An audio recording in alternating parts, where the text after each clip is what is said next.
Le sol carbone, il est en relation avec le climat, il est en relation avec la sécurité alimentaire.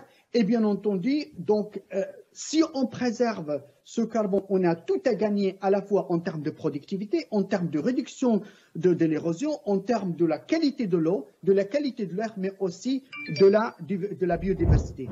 Puisque l'augmentation de la séquestration de carbone est un défi multifacette qui requiert une compréhension scientifique des processus que je vous ai expliqués, biogéochimiques du sol, de la théorie et des modèles. Aujourd'hui, à travers France Carbone, nous pouvons aussi retrouver des acheteurs autres de ces crédits carbone et il y a des belles entreprises dont je dirais le nom aujourd'hui qui sont intéressées par, je dirais, par ce que nous faisons chez nous avec notre groupe de producteurs. Et puis nos pratiques, il faut qu'elles évoluent. Alors avec un certain temps, mais elles vont évoluer. On a tout ce qui est méthanisation, où on a quelques projets dans notre premier groupe d'éleveurs. On a engagé 1300 éleveurs. On déposera notre projet auprès du ministère probablement en septembre pour obtenir la labellisation en fin de projet. Donc on voit que l'intérêt est croissant des agriculteurs pour s'engager dans la démarche.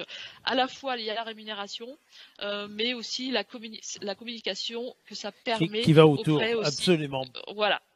Et tout cela permet finalement de fédérer le monde agricole et la collectivité pour pouvoir vraiment chercher ensemble des solutions aux problématiques agronomiques du territoire, tout en contribuant à changer l'image de l'agriculture aux yeux des riverains pour vraiment montrer que le monde agricole participe à la lutte contre le réchauffement climatique. Et donc, ce travail de co-construction, c'est notre prochaine étape pour définir un programme d'action mutualisé avec donc la Chambre d'agriculture et puis les acteurs agricoles du territoire.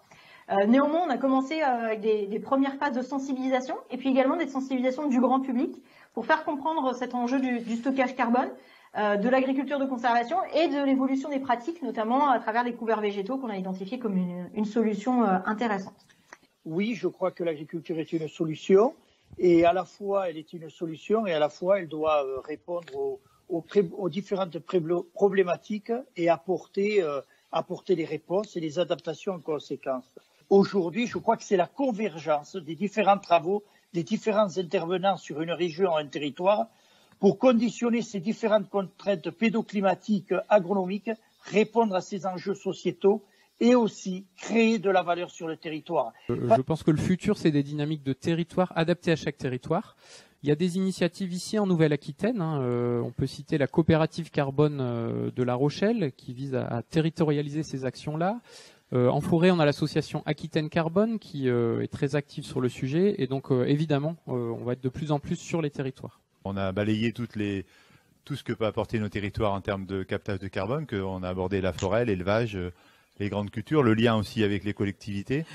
Il y a quelque chose qui nous rassemble quand même, c'est notre outil de travail, oui. Qu'on soit dans la forêt ou dans l'agriculture, c'est le sol. Et on a bien compris, avec l'intervention d'INRA notamment, que le sol était la base du carbone. Hein, donc l'enjeu du jour, donc c'est de capter plus de carbone. Selon les modèles de culture que l'on va mettre en œuvre, on va faire évoluer le nombre de tonnes de carbone qu'on va capter sur nos sols, sur notre région, sur la région Nouvelle-Aquitaine. On demande à l'agriculture de mener d'autres missions que la production alimentaire, et ça a été dit par mes collègues. Jusqu'à là, fallait assurer la production alimentaire, l'alimentation, mais là, on nous dit que l'agriculteur a un rôle majeur et principal dans le changement climatique.